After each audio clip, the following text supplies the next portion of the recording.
American football. Sponsored by Budweiser. I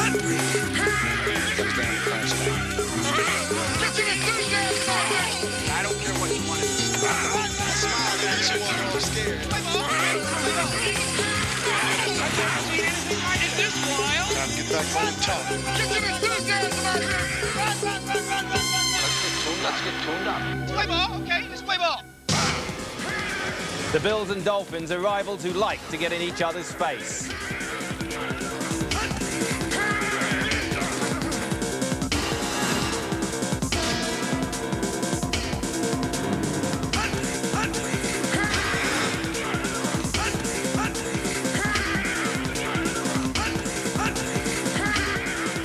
Last year, the Bills won twice in an explosion of 134 points. Hello, everybody, and welcome. Over here in the States, the temperature is rising around the world of football. After 4 weeks of play, only 4 teams still boast a perfect record. And tonight, 2 of them come head-to-head. It's the Buffalo Bills and Jim Kelly versus divisional rivals, the Miami Dolphins and Dan Marino. The Buffalo Bills have dominated the AFC Eastern Division for 34 consecutive weeks, all the way back to September 1990. As for the Miami Dolphins, well, they haven't won in Buffalo since 1986. But they're in good company, as very few teams have left Rich Stadium with a win in recent years. But this season, a vastly improved defence gives the Dolphins high hopes. But today's game is about quarterbacks, and we're hoping it will be a defender's nightmare, as do Jim Kelly and Dan Marino. And after speaking with Dan this week, he knows he has to put points on the board. And Gary, you've been up in Buffalo, and what are the players saying up there? Well, all the talk in Buffalo is about the reason Dan Marino's going to have to put a lot of points on the board, and that's the rate the Bills are scoring at. 38 points a game they're averaging, which is more than any other team in history except 3. And without being overconfident, they feel they can score on any team in this league. The big thing, though, this year for Don Shula was that he's never gone to the draft and taken purely defensive players. This year, 5 of his first picks were defenders. And they've also got John Offerdale back, the great linebacker. Can they contain him, do you think?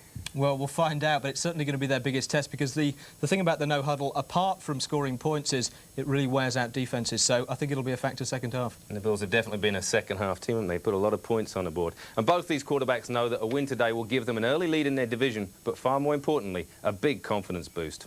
And in our action updates, we take a look at another tight division, the NFC Central. We link up with the Metrodome, Minnesota, for the Vikings clash with Chicago. The newly motivated Vikings would love nothing more to stretch their lead over Mike Ditka and his Bears.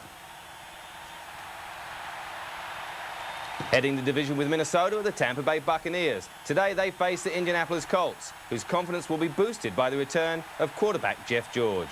But our main game tonight, we travel north to upstate New York to one of the toughest areas in America.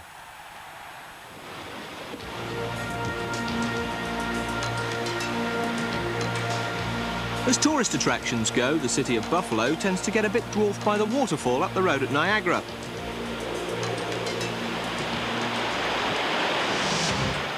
The town itself is more at home in a hard hat than a sou'wester. It's a no-nonsense, hard-working sort of place.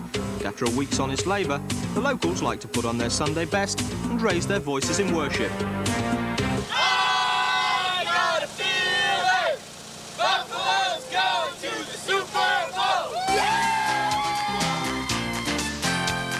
Americans seem to have solved the age-old Sunday dilemma of whether to go to the pub, watch the match or stay in for Sunday lunch by doing all 3. For every home game, fans converge on the stadium car parks hours before kick-off. And many stay overnight after it finishes, which is just as well, because in between, some of them tend to lose track of why they left the house in the first place. This is called... What is this called? It's called tailgating. It turns football into a day out for all the family, even if some members of the family might need the home video to help them remember it.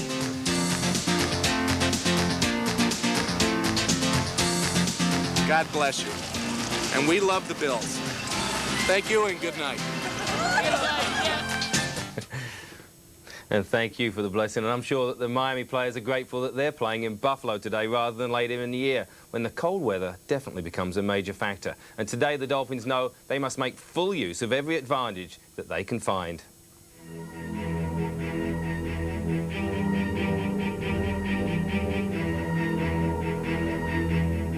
Jim Kelly has taken his Bills to 2 Super Bowls and lost. Will it be third time lucky? Dan Marino has done everything but win a Super Bowl. In his way is Jim Kelly and the Bills. They know each other well. I think I just have to play a consistent football game, make good decisions, turn it loose, and you know, be on top of my game as far as throwing the football, and not have interceptions or make bad mistakes. I think that's the key. If you start making mistakes against them, they could, you know, blow a game out on you. We definitely have confidence, without a doubt. I think at the more times that the defense gives us the opportunity to move the football, the more times we're going to score, because we do have so many great weapons on the offensive side of the football. He's a quarterback that has a strong arm. He's a tough guy. He hangs in there and plays the full game. You know, and he's the leader of the offense that has a lot of talent on it. And you know, he uses a guy like Thurman Thomas probably to the best of his ability, throwing the ball out of the backfield, spreading them out, hand him the ball off, and he controls that no-huddle offense. So it shows that you know, he's in charge of the whole situation offensively, and he's doing a great job for him. He has the quickest release in football. I mean, everybody knows that. His smarts, I guess one of the greatest things that is going for Dan Marino is he's very tough. I think he's only missed maybe a couple of games, and that's because of the strike. So he has everything going for him. He is a great coach. He came from a good system in Pitt, and he moved right into a situation in Miami where they're ready to win football games, and he's definitely been a pivotal person. Well, the game, obviously, for us is a big game, and it's going to have to be one that we can create turnovers defensively, give our offense good field position. We're going to have to take advantage of field position, and when we get an opportunity to score points, we're going to have to cash in and get touchdowns, not field goals, because Buffalo can score, you know, at any time, and they like to control the ball. And if their offense is doing well and they're moving the football, they're awfully hard to beat. He's not the scrambling type of quarterback, but it seems that if we get a lot of pressure on him, it helps. It forces him into throwing a little bit quicker than he's ready for, and turnovers. Turnovers seem to kill the Buffalo Bills all the time, so if we could just limit the turnovers and put pressure on Marino, we'll be all right. So 2 of the best quarterbacks to play the game are about to duel it out, and although defense is going to be important, it'll be the quarterback with the hottest arm that will win this one. So without further ado, let's go over to Rich Stadium, where we pick up the action after the opening kickoff. The Bills have the ball at their own 20-yard line. Our match commentators are Dick Enberg and Bob Trumpy. Enjoy the game. Kelly out of that no huddle. He starts with Thomas lined up directly behind him. And the give to Thurman Thomas. Trying to get outside. And finally knocked out of bounds at the 28-yard line. John, make that the 23, John Offerdahl. Traversing to make the stop. Offerdahl and the Miami defense reading this way, and we'll go through it quickly with that no huddle of Buffalo. Turner, Klein, Bile, Cross, Coleman, Griggs, Offerdahl, and Cox. The 3-4 alignment, but we'll see adjustments. And Kelly goes right to work. Underneath to the tight end Metzelars for 5 yards. It'll be 3rd down and 3 out at the 27-yard line.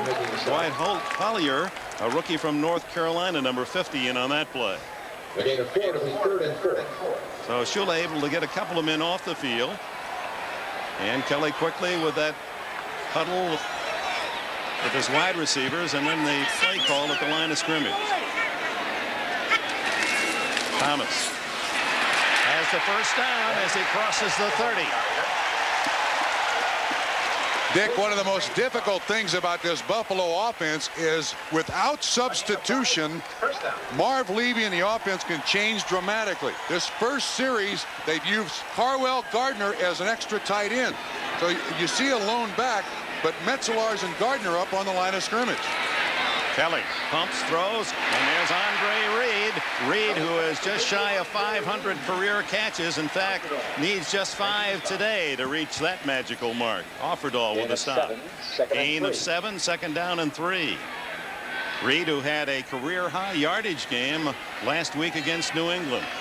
Dick, I also noticed a little difference here in the Miami defense. Gardner, a rare call for the big fullback, and he blasts to the 44-yard line, 1st down. Ryan Cox made the stop. We don't have time to show it here, but it looks like Miami is going with just 2 defensive linemen. They have a nose tackle and a defensive end, Klingbeil and Cross, and then they have 4 linebackers. Now here's the change late. They bring in an extra defensive lineman, Turner, and an extra linebacker, so they're switching back and forth defensively. Thomas hit the backfield, spins, and right into the arms of Brian Cox. Cox, who is from Western Illinois, finishing up the job. Offerdahl made the first contact. There's the defensive coach, Olivadotti, and able to shuttle in some substitutions. Yeah, here's the change-up defense. They've got 5 defensive backs, basically 2 defensive linemen and 4 linebackers. Kelly one-handing the snap. Offerdahl pressuring, and Lofton, the veteran wide receiver, has his first catch. He's to the Miami 48, just shy of a first down. See if we can see what we've got here. This is Klingbeil. This is Cross. This is Coleman, and Griggs is down as a defensive lineman, when in fact that's just 2 defensive linemen and 2 linebackers. In essence, a 2-5-4 alignment. It is 3rd down and a yard and a half. Gardner tripped up in the backfield. A knifing tackle by Offerdahl, the 5-time Pro Bowler from Western Michigan. Big play, and Buffalo so often with that first possession takes it right down the field, and that Miami defense perhaps causing some problems. I don't think Miami minds giving up yardage like this. They'll give them a couple of first downs. They want to come up with that big play because this is an unrelenting offense when it gets rolling. But the Buffalo defense, led by Bruce Smith, stopped the Dolphins' drive. And as we rejoin the game, the Bills have a 1st and 10 on Miami's 29-yard line. Hand off to Thomas. Breaking a couple of tackles. And to the 26, hard-earned 3 yards. Offerdahl and Klingbeil on the stop. John Offerdahl, one of the many Dolphins involved in the hurricane aftermath. He produced thousands of bagels from his 3 bagel companies to provide to people in southern Florida that went through that devastating tragedy. On 2nd down, Kelly, lots of time. Takes it down and is picked up at the 23-yard line. Brian Cox got a mid on him. There was a lesson for a rookie defensive lineman, Marco Coleman. Coleman bought the pump fake. Kelly had him up there for a jump ball. Part of the learning process in the NFL. You're right the first time. Kelly made him jelly. Yes, he did. Went right underneath that arm. 3rd down and a short 3. Kelly is 5 for 5 throwing the ball. Knocked away by the rookie Troy Vincent. Vincent, the #1 pick of the Dolphins out of Wisconsin, the 7th player selected in the draft, and that'll bring on Steve Christie for a field goal try. So far, Lofton is the intended receiver. So far, Miami's defense has done an excellent job here, just giving up a little bit, bending a certain amount, not letting him get into that red zone and the scoring zone. Steve Christie picked up on the Plan B process from Tampa Bay. He has missed only 1. He's 7 for 8. This one for 40 yards.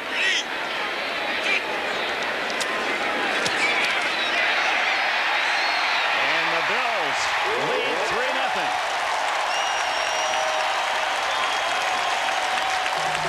Just under 5 minutes remaining in the opening period. On Miami's next possession, Keith Jackson signaled his arrival with this catch for an 18-yard gain. We pick up the game later on the drive. The Dolphins have a 2nd and 3 on the Bills' 25-yard line. And wide open is Humphrey. And Humphrey down the sidelines, finally bumped out of bounds at the 12-yard line as Darryl Talley gets him. And this offense, with Jackson adding another dimension and Clayton's return and Bobby Humphrey in the backfield, operating much like Buffalo's K-gun.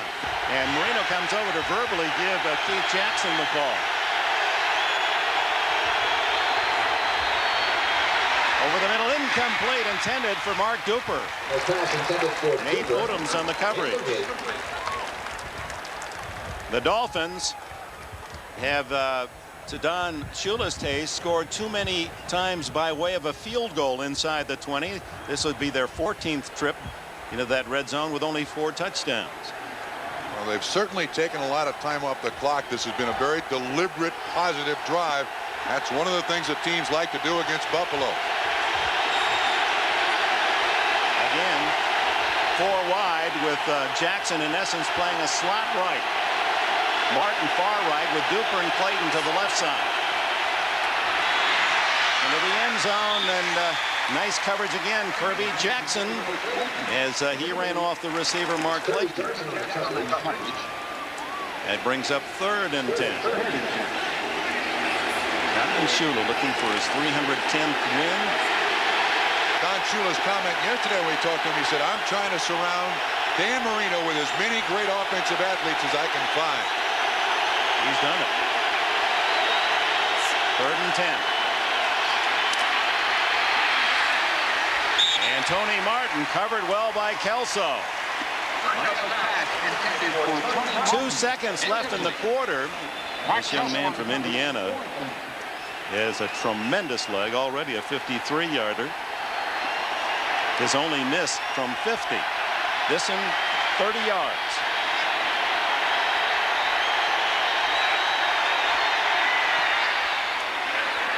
And we have a tie game at the end of the first period here at Rich Stadium in Orchard Park, New York.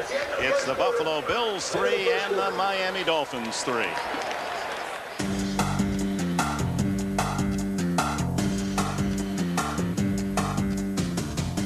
Over at the Metrodome, Mike Ditka's Bears take on Dennis Green's Vikings. The Bears have won 3 out of the last 4 meetings. Chicago got the first points on the board when Kevin Butler kicked his 51-yard field goal, and that makes him Chicago's all-time leading scorer. Well done, Kevin. Towards the end of the quarter, the Vikings had a chance to take the lead, but Rich Gannon was intercepted in the end zone by Donnell Wolford. So Chicago leading that game 3-0. Over at Tampa Stadium, Indianapolis are again at full strength with quarterback Jeff George playing his first game of the season after spraining his thumb. And things didn't go well for him early on, as his second pass of the day was intercepted by Marty Carter. Tampa Bay took full advantage of the interception, and Vinny Testaverde connected with Stanford Jennings for a 20-yard touchdown. That's Stanford's first of the year. However, on Tampa's next drive, it was Vinny Testaverde's turn to be intercepted by Chris Good, who ran 47 yards to the Buccaneers' 2-yard line. And on the next play, running back Rodney Culver ran the 2 yards into the end zone for the touchdown. So it's 7 apiece in that game. Back in our main game, it's been the defences that have contained Marino and Kelly, but it's highly unlikely they can do this for the whole half. So for what should be an exciting second quarter, join me after this break. Get some enthusiasm out there. Let's get tuned up. Play ball, okay? Let's play ball. Get some enthusiasm out there. Let's get tuned up. Play ball, okay? Let's play ball. Welcome back, everybody. Before the game, Dan Marino said he couldn't settle for field goals today, but after 3 attempts at the end zone, it was only 3 points he came away with. Both teams traded punts on their opening possession of the second quarter, and we rejoined the game with the Bills on their following drive. 10 minutes left in the opening half. It's tied at 3. Kelly starts at the 30. It's this hybrid Miami defense.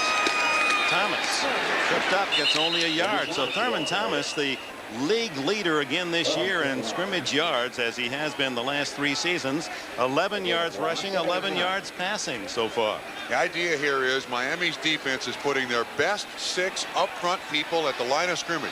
4 linebackers for pursuit. Catch that counter from behind. Thomas again. And he's smothered after another yard, maybe 2, so it'll be 3rd down and about 7. J.B. Brown helping out from the corner. Bears with a couple of field goals against Minnesota. New Orleans, Morton Anderson, a long one. The only score against Detroit. Tampa Bay trying to go 4-1. Touchdown lead against Indianapolis. This is dangerous for Miami. This is what Ali Vadati, the defensive coordinator, does not like. 3rd and 7 for Kelly. Hit as he throws, and it's intercepted. Lewis Oliver at the 40. And Oliver to the 38-yard line, tackled by Will Wolford. So the first turnover goes against Marv Levy as Lewis Oliver catches that dying quail as Kelly hit just as he released the ball. Ball is up for grabs, and Oliver comes away with it. So Offerdahl's pressure leads to the interception. Marino from his own 38. Flags down, and so is the quarterback of the Dolphins. Jeff Wright was there first, and Cornelius Bennett with an assist. Dick, first, well, let's go back to the interception to see exactly what happened. The pattern run is an out and up by Thurman Thomas. Kelly tries to stay with it, showing a little bit of impatience. The Miami defense has done a good job here of slowing up the Buffalo offense. He tries for the big play, and he throws the interception. Oliver. Set. Still first down. So offsetting fouls. First down it remains, and that's a break for the Dolphins.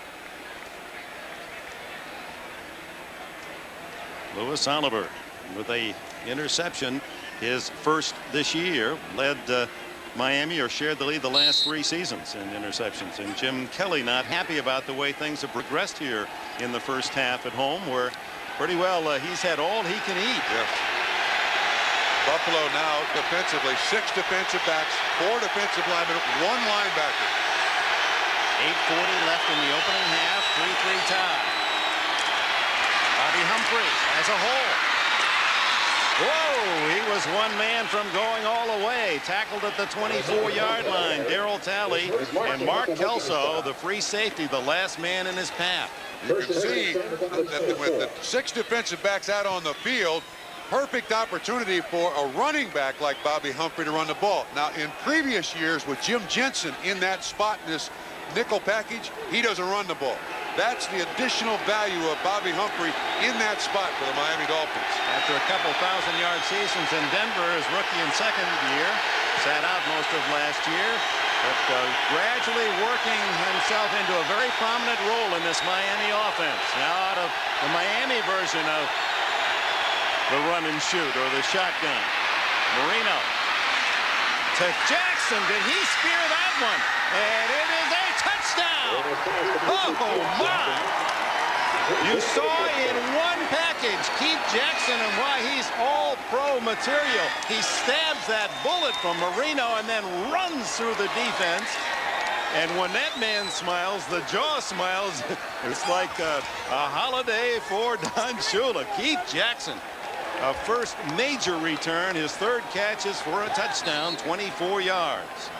Don Shula and Dan Marino both made the point to us yesterday that Keith Jackson understands and reads defenses very well. Try for point by Stoyanovich, and it's 10-3. And as Jackson told us yesterday, with Marino, you don't look for the quarterback. You better look for the ball, because it gets there right now. Pyrotechnics from Miami, Marino to Jackson. Jackson runs the crossing pattern. Marino comes out of the backfield. I'm not so sure that that ball wasn't intended for Mark Clayton. Jackson makes a heck of an athletic move to make the reception. That's a question I'd ask Don Shula and Dan Marino. Who was the primary receiver there? Jackson said, it's mine now. His first touchdown as a Dolphin, as they convert the interception into 7 points. From the 45, another first down, 6 minutes and 10 seconds left in the half. Out of the backfield to Thomas. And Thomas, first down, Miami, 43-yard line. There's the defensive coordinator, Tom Olivadotti. I'm surprised he didn't try to, give him an arm bar or something, to, push him into the bench, something like that. That's the nightmare for those defensive coaches around the league. Thurman Thompson. Thomas, how do you stop him? First down. Kelly wide open to Pete Metzelaars, and the tight end has his first catch. That's close to a first down at the 33. Cox and Jackson with a tackle. They're finding, that's the one thing you got to love about the Buffalo offense. I don't care who you are, even though you're a Miami Dolphin fan, this Buffalo offense has so many offensive weapons. They find a way to get to a series that continually works. All 7 plays on this successful drive after the Miami touchdown through the air. 5 completed by Kelly. Thomas. 1 wonderful change of direction talent of Thurman Thomas. He's inside the Miami 30. The Miami Dolphin defensive coaches didn't think that this hybrid defense would work throughout the entire game. And now Buffalo is beginning to catch on to what they're seeing here defensively. So the next adjustment now must come from the Miami defense to stop this drive. Now they put Thomas out in a slot on the right, triple right. And they throw the other way, and it's picked off. J.B. Brown. He's fast. He could go all the way if they can stop Kelly. And Kelly, how about that? Kelly denies a touchdown. A man who admits that he has the temperament of a linebacker, not a quarterback, would not be denied. Fought off a block and saved the score. But J.B. Brown takes it all the way to the Buffalo 34-yard line. Excellent coverage by Miami. Forced Jim Kelly to go to an alternate receiver. And J.B. Brown with excellent coverage comes up with the second interception of the day for Miami. The last one by Lewis Oliver led to the touchdown score. Keith Jackson. Clayton left, Duper right. Page. And it's Higgs behind Page. Mark Higgs, the little guy. Skipping out of bounds with a first down at the 20-yard line. James Williams, the cornerback, with a tackle, a 13-yard play. Let's go back to the interception. And as you watch this play, watch the coverage down the field. Excellent coverage all over, and you see at the top of the screen that I don't believe that that's the primary receiver. J.B. Brown does an excellent job of getting in front of the receiver. It was intended for Brad Lamb, and Kelly does get him to the sideline. It was a 40-yard return. They marked the ball at the 21. First down, Miami. With 4 minutes, 6 seconds left in the half. 10-3 Dolphins. Higgs again, inside handoff, has about 5 yards. Jeff Wright, the nose tackle from Central Missouri State, with a piece of the action, along with Carlton Bailey. He played at North Carolina. Well, let's give credit to this Miami Dolphin offensive line. They have done an outstanding job against a very stout defensive line and linebackers here of Buffalo in their home park. These guys have not been intimidated. They've done an excellent job of just changing up enough to slow up the pass rush of Buffalo. Well, Buffalo had a slow half at New England last week. It's a team averaging 38 points a game. Marino underneath to Clayton. Clayton inside the 10-yard line. It's first and goal, Miami. And with that catch, Mark Clayton has tied Nat Moore for the all-time career catch lead in Dolphin history. 510 coming up. They call this an option route. Basically, the offense allows the receiver to make the cut he wants. The quarterback and the receiver read the defender, and if they're on the same page, the completion is made. Clayton still with great quickness and 3 mighty fine receivers right there. And Clayton playing his first game of the year, injured at the start with that neck problem. Higgs. He just burrows his way for about 3 to the 5-yard line. Not much to hit at 5'7" Higgs, except a lot of legs. He does hide and hide well. Tony Page was up at the line of scrimmage acting like a tight end, had a pretty decent block, and then Richmond Webb pulls. He's right behind him. Yeah, he's tough to find. Meanwhile, upset on the minds of Buffalo, because Miami is trying to engineer just that, leading 10-3. It's second and goal at the 5 in the final 2 minutes of the half. Touchdown! And into a crowd with tally surrounding Tony Page. Had to dig out the number. Tony Page using his girth to ward off enough of the defense to find an opening for Marino. And Dick, again, it appeared the primary receiver was Keith Jackson. Page is on. He runs the circle. The tight end runs the other pattern. Oh, a great job by Marino avoiding Shane Conlon. There's Jackson, 88, standing in the end zone. Tony Page, 6 points. Now the try for point by Stojanovic. 2 pass interceptions, 14 points for Miami. And this is a score that will stun crowds around the NFL. Boy, this is about as quiet as you'll ever hear it at Rich Stadium. That'll bring them out of their their seats is Andre Reed. A long strike to the 48-yard line. Louis Oliver, the tackler, 28 yards on that play. Looked like J.B. Brown. They were trying to combo coverage once again. Reed is the slot receiver straight down the field. Oliver from the inside, J.B. Brown from the outside. Now this Miami defense is going to be kind of in a prevent mode with 1:37 to go in the half. And does anyone throw the ball better between those numbers than Kelly? Kelly's number one. This time he goes to the sideline. Reed! One-handed try. Bestie Jackson on the coverage. Now the ball here at Rich Stadium with the tricky winds, especially when once you throw the ball to the side, then the wind has more of an opportunity to play. And Kelly, of course, knows that best of all. And one of the reasons why down the center of the field, he is so tough. Yeah. And they don't practice in the stadium that much. They have a practice facility that's over there. Has a dome on it. Over the middle and a first down at the 38-yard line is James Lofton. And the Bills will hurry to the line of scrimmage. Again, finding weapons. He runs the slant. Brown is just a little bit late getting there, and Kelly again, crisp. 1:12 left. Kelly from a crowd has to throw it away. Rob Awald, acquired as a backup tight end with the injuries to Keith McKellar and Ed Thomas. Awald, plan B, picked from Dallas by Denver, and then as a free agent signed by Buffalo when they were in the tight end crisis. Hasn't caught a ball yet for the Bills. That stops the clock. 1:08 left in the half.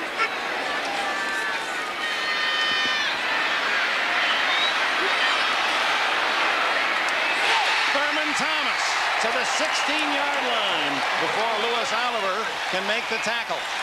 Great job, Jim Kelly. Excellent coverage. Rolls to Thurman Thomas. You're going to see this entire thing unfold. You're going to see part of the pattern. There's Thomas. He goes behind the linebacker. Cox 51.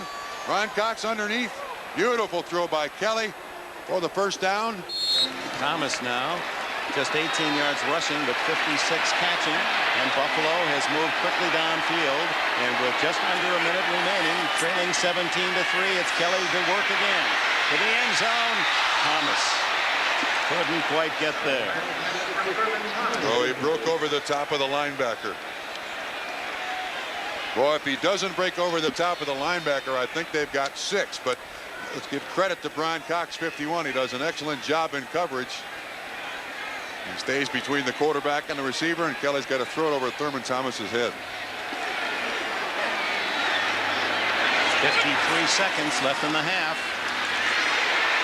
Still don't get to Kelly, and finally ball batted incomplete. Jeff Cross, who has been the sack master of the Miami Dolphins, number 91, has led them the last several years, but doesn't have a sack this season, was pressuring Kelly on that one.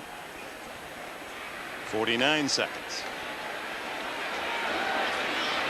Buffalo still with 1 timeout left. This is the 10th play of their drive. Touchdown! Andre Reed.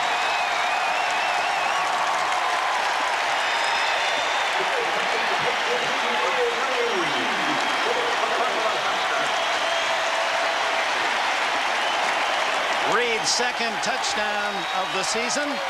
And Buffalo indeed shows why they are the top offense in the NFL as they strike quickly here at the end of the half.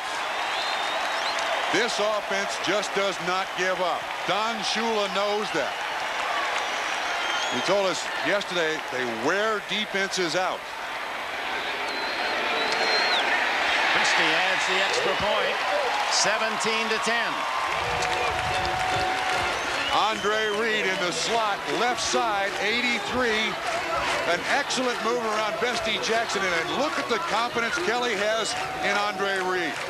I mean, he knows he's going to get open. He throws it before Andre Reed looks. The ball is perfect. So, at the half, it's Miami 17, the Bills 10.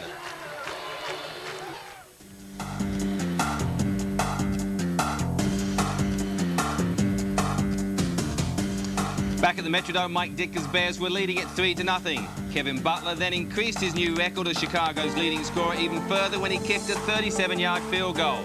He's overtaken Walter Payton, by the way.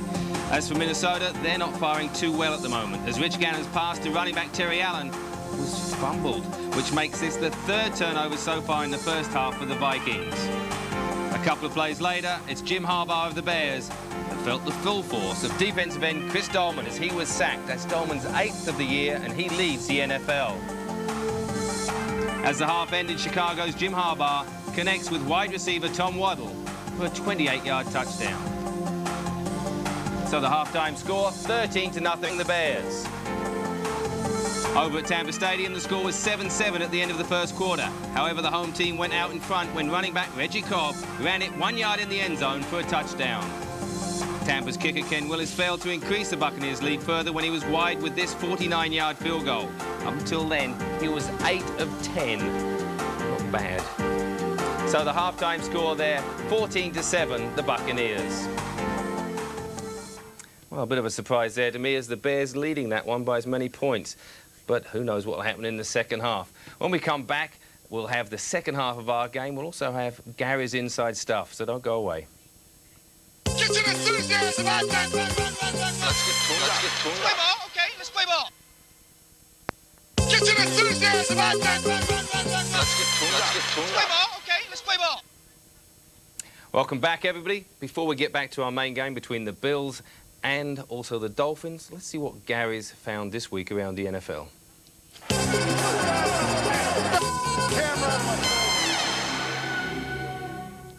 Hello, you may have noticed this season that the games are missing those useful little interludes you always used to be able to count on for nipping out and making the coffee. This sort of thing. The game delay is because of the replay equipment. They're going to look at this and they may say this isn't a touchdown. After further review, the play stands. Apparently, it will be the Jets' ball. Well, we'll still have to wait and see till they review again. We have a reversal. Still reviewing. Still reviewing. Still reviewing. Well, not anymore. They're not. Instant replay, as you know, was voted out by team owners in the off-season. And after 4 weeks of no further review, the verdict seems to be that games are flowing more smoothly, which isn't necessarily to say that justice is. This is last week's game between the 49ers and the Saints. And here's Jerry Rice, who on the evidence of this shot should either be marked down at the 1 yard line or awarded a touchdown, depending on whether you think the ball actually broke the plane of the goal line. The one thing this play clearly can't be is a fumble, because the ball hits the turf before it comes loose. But a fumble is exactly what the officials decided it was, robbing San Francisco and a very disgruntled Jerry Rice of 6 points. I think we need instant replay again. It was so many bad calls in this game tonight. If this had been a playoff game or something like that, there have been a lot of people out there upset, and, you know, I feel we need instant replay. OK, call that Exhibit A, ladies and gentlemen of the living room jury, and now take a look at Video Exhibit B, which bears a remarkable resemblance to it. This time it's the Bills' Pete Metzelaars scoring against the 49ers. At least the officials gave him the touchdown. The replay, though, seems to indicate that his knee was down before he actually reached the end zone. And how important was that decision? Well, Buffalo eventually won the game by just 3 points, and if instant replay was still operating, the 49ers might be 4-0 instead of the Bills. Looking back at it, you know, my knees did hit while I was reaching out with the ball. And so, you know, they could have said that I was down on the 1.5 or whatever it may be. So I was glad there wasn't replay then. Well, I don't think anyone's quite as happy about it as Pete Metzelaars, but most of the players I've spoken to are of the opinion that it's better to put up with the occasional bad call for the sake of getting on with the game, and I tend to agree with them. Once we get to playoff time, though, when a bad call can be the difference between going to the Super Bowl and going home, I think we'll suddenly hear a lot more people calling for the replay machine. In the meantime, of course, there are other ways for the players to get even with the officials. It may just be my imagination. There seems to have been a lot of accidental collisions on the field this year. Oh, sorry, ref, didn't see you there. Finally, though, onto injuries of a more serious sort, and I'm sure the 49ers fans among you will have been aware that this was the week Joe Montana was eligible to come off the injured reserve. Well, I'm afraid that hasn't happened. The elbow injury that's kept him out of action since before the start of last season is still giving him pain, and it was a philosophical, not to say a resigned-sounding Joe Montana who faced the cameras this week. I'd like to get back and be with the guys again and be back out on the field. And I hope if it doesn't work out, it doesn't work out. But I didn't envision it going out on injured reserve. you know, I wouldn't mind getting hurt in the game and going out that way, but, you know, this way just kind of dwindling the last 2 years away has been tough. Well, I think tough rather than duff is what Joe meant to say, but either way, it'd be a terrible shame if that was the way he was going to end his career. I know just how he feels, though, saying those words. Tell me, do you think this is the end? We've seen all sorts of interviews with Joe, and it seems bit by bit he's becoming more and more resigned, isn't he, to the fact this could be the end? That's definitely the most miserable Montana I've seen all season, and I think the longer it goes on, the less likely he's going to come back. They've got a great offence anyway. Look at what Steve Young's doing. That's what I was going to say. If you see what Steve Young's doing now, they might not want him back. But back at our game, as we look at, I didn't think I'd be saying to you, one, that the Miami would be winning. I have to admit, I thought the Bills would come out and put some points on the board, but they have done that in the second half more than the first so far this season. But despite the draft that the Miami Dolphins have had, I didn't think they would be able to hold on and stop them from scoring points. They've had 10 points so far in a half. And I think the biggest factor has been John Offerdahl. He holds this whole defence together. And as we see, Kelly's been put under pressure throughout the whole game, but this was the play where Offerdahl hits him low, the ball starts to come out there like a shot bird, and boom, it's Lewis Oliver that comes up with this interception. He runs it back, but it set up all sorts of things, because I think now Kelly is thinking about what's coming next. He's thinking, are they going to get to me? And it's very few times that Buffalo Bills have allowed a sack on Kelly. In fact, if he's ever been sacked, they've lost the game. When he's not sacked, they win the game. And he's obviously getting very close to being sacked today. Another big factor, though, for me, has been Miami's balanced offense. Before, they always had Dan Marino. It was Dan Marino passing, Dan Marino passing, Dan Marino passing. Well, now they've brought a balance to it, and that's with Higgs running the ball, as well as Bobby Humphries, who formerly was with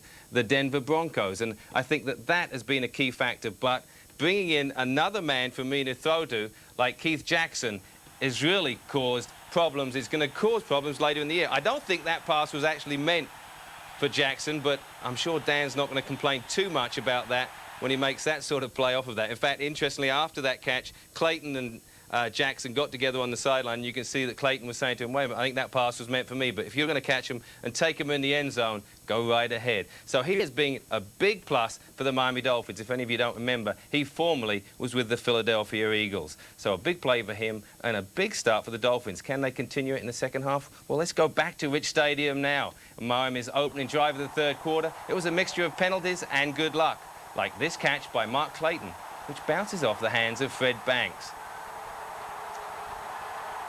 After an intentional grounding call against Marino, the Dolphins have a 2nd and 21, 33-yard line of the Bills.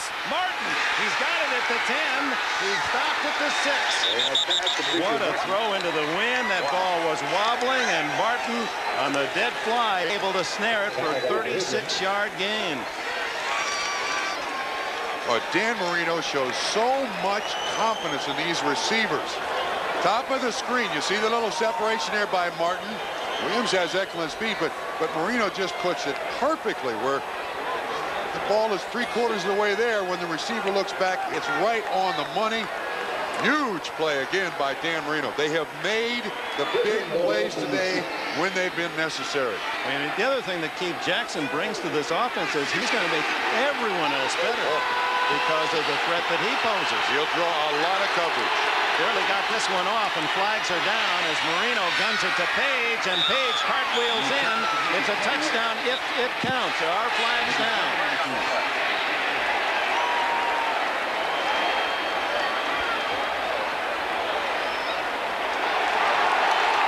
Another penalty against Miami. Illegal formation, offense, 5-yard penalty. Oh, you don't see this often against Don Shula with so many calls going against the Dolphins.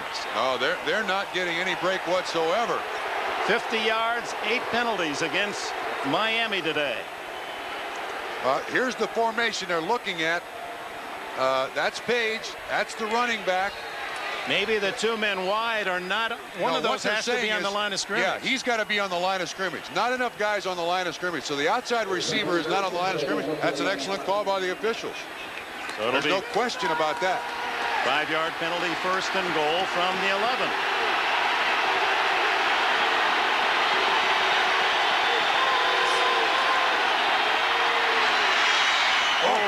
Through Martin's hands, and there wasn't a blue jersey close. You know why? Heath Jackson drew double coverage in the end zone. There you see him coming into the picture. He drew double coverage. They dropped Martin, and then Martin dropped the ball. So that seems to be the formation. Duper and Clayton left. That's Jackson in the slot and Martin to the right. Watch what happens. Watch what. See the double coverage there at the top? Boy, this kid has gotten instant respect from Buffalo. Second and goal. Duper. Not much there. Only 1 yard on that play as Nate Odoms and Curdy Jackson collaborated on the tackle. Third and goal from the 10. That was basically the same play to the other side. Only this time, there wasn't the attention to the receiver in the end zone. Marv Levy's team down 17-10, but he knows, and so does this big crowd, that Buffalo has owned the second half in the first 4 games this year, outscoring the opposition 97-14. That quick huddle, no huddle offense of Buffalo wears down defenses.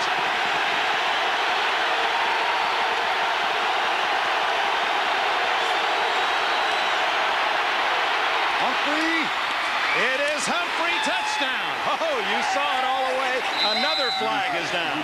Does this one count? Yes, baby, yes!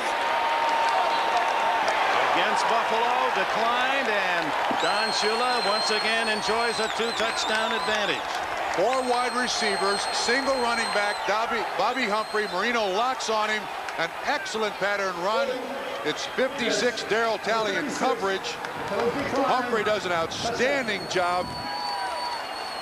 That's his 5th catch of the day. 9-yard touchdown play. Marino's 3rd touchdown throw of this game. Bobby Humphrey may have missed the flight, but he isn't missing much today. Stoyanovich adds the extra point. And with 9:23 remaining in the 3rd quarter, Marino to Humphrey. And the Miami Dolphins lead favored Buffalo 24-10. As you look at the formation, you'll see the linebacker coverage, but watch the pattern by Bobby Humphrey. And again, Marino, great confidence in his receivers. He stays with Bobby Humphrey all the way through this. Excellent move. Nice, big, strong running back. Drags him into the end zone for another score. Kelly, he comes out gunning. And it's Lofton spinning out to the 38 in an 18-yard gain. Just a little footnote on the play, the touchdown play, and the fact is that if Marino thrown it a little sooner, the coverage by the linebacker was there for a tackle at the 5. But he waited that extra step, so when he did throw it, he gave his runner a chance to be able to break into the end zone. Yeah, didn't he tell us yesterday that we run timing routes here in Miami, and the receivers have to get used to that? Thurman Thomas. Tough to bring down, gets it to the 45-yard line, a pickup of 7. 7-yard run, 2nd and 3. This is just the first time Buffalo has their hands on the ball in this second half. You wonder, you come out and you're hoping that psychologically you can stop the opponent and get something going. So this is a huge drive for Buffalo. You saw Thomas move out triple left. This is what worked so well against the 49ers, and this one deflected downfield, incomplete. Excellent double coverage. Cross on the outside, Offerdahl on the inside.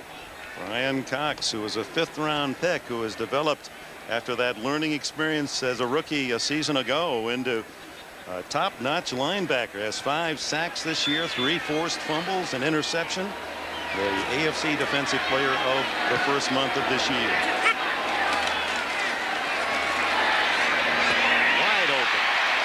Another first down out at the 45 of Buffalo as Vincent brings down Brad Lamb. 11-yard gain, first down. Single coverage. Vincent, the rookie, on Brad Lamb, just a little square in. Kelly looks all over the field to find these open receivers. You got to keep covering them. Thomas. Ooh. He runs into trouble as number 92 David Griggs with a solid hit. No gain. Well, O.J. Simpson said Buffalo feels they can run against this defense. They've not really had a sustained running attack. Griggs, a linebacker, being handled there by House Ballard at 345 pounds, makes the tackle. Thomas averaging less than 3 a carry. Lamb, he's drawing single coverage, and Troy Vincent brings him down at the 30, but hardly a meek effort from Brad Lamb, who has 3 catches today. Came in with just 2 on the season. Again, Kelly looks over the entire field. Now watch him look over here to Lamb. Make sure that the safety is not there to help underneath. Yeah, that's a catch. He was down. Half a catch. It counts as a whole one. Deep downfield. Almost a touchdown as the tight end Awald was right there. Ball was as well. Offerdahl having to trail the tight end. I don't know what's wrong with Pete Metzelaars.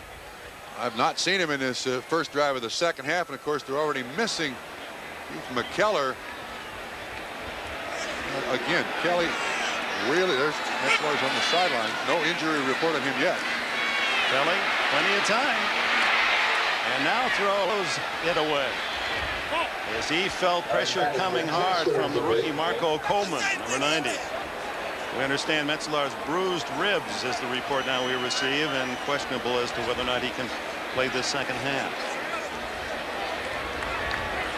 Kelly now faces 3rd and 10 at the Miami 30, trailing by 2 touchdowns. We're in the 3rd period, 6:44 to go. His 35th pass of the day, Kelly. He dumps it off to Thomas. Look at that. What a block. Thurman Thomas, who should have been stopped at the line of scrimmage, and Steve Tasker, that special team star for Buffalo, feeling back to knock off a Dolphin. One thing about this Buffalo team, you got to tackle him the first time. Now watch Tasker, 89.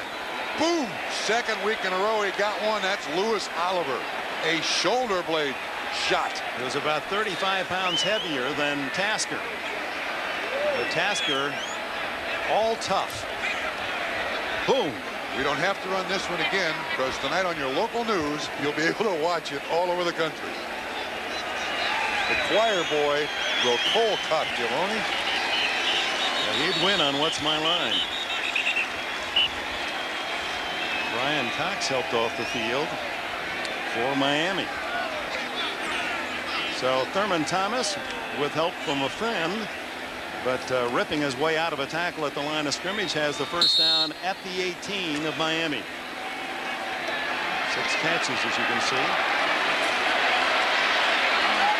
Rookie Mike Hollier, number 50, replaces Cox. Kenneth Davis, the backup for Thomas, and he drives inside the 15 before Offerdahl and Williams can make the tackle. Kenneth Davis. Last week we had Anthony Q. Newman, the defensive back of the Los Angeles Rams, who says that because of his father, a pool shark, teaching him at age 3, he is the top pool player in the NFL. And he said, I'd heard about that guy up in the East, way up there in New York, Davis. Might take him on. Kenneth Davis says, yeah, put up his green. Let's see. We'll have a match. Kelly. Incomplete, and Troy Vincent, the rookie cornerback, with an excellent play diving to deny Brad Lamb. Lamb getting a lot of attention from Jim Kelly. Single coverage by the rookie Troy Vincent. Now that's recovering. He was beaten and comes back and gets underneath that receiver. You can see why the scouts loved him, the way he exploded at 4.29 speed. 6 minutes to go in the third. 3rd down and 5, and the toss to Thomas, and he's got to block it. But an excellent play coming in from the backside from Brian Cox, who had left the field for a play. Made the tackle from behind, but it appears that Thomas picked up the necessary yardage for a first down. Watch this block again. Here's the choir boy once again. Watch this block. Oh, I mean, that's on Marco Coleman, who was close to 270 pounds. Steve Tasker, 5'9" and 183. First and goal, Buffalo. Misdirection to Thomas. Breaks another tackle and trips at the 5. Defensive play made by John Offerdahl, and coming up Jarvis Williams from a safety spot. Now this is where whatever defense Buffalo is facing is at a tremendous disadvantage. This drive started at the 20. Relentless offense. Now you're getting a defense worn out. Second and goal from the 5. 14th play of the drive for Kelly. Hit as he throws, incomplete. Didn't have a chance as charging through was Offerdahl again. Offerdahl, who doesn't often blitz, but he's worked that play very effectively today. That's the second time he's forced Kelly to throw as he was being hit, and one led to an interception and a subsequent Miami touchdown. Yeah, both have worked. Lofton way out to the right. Lamb split left and Thomas in motion. Third and goal. Intercepted. It is Lewis Oliver again. Does he have a touchdown? Kelly can't get him. Lewis Oliver all the way. 102 yards.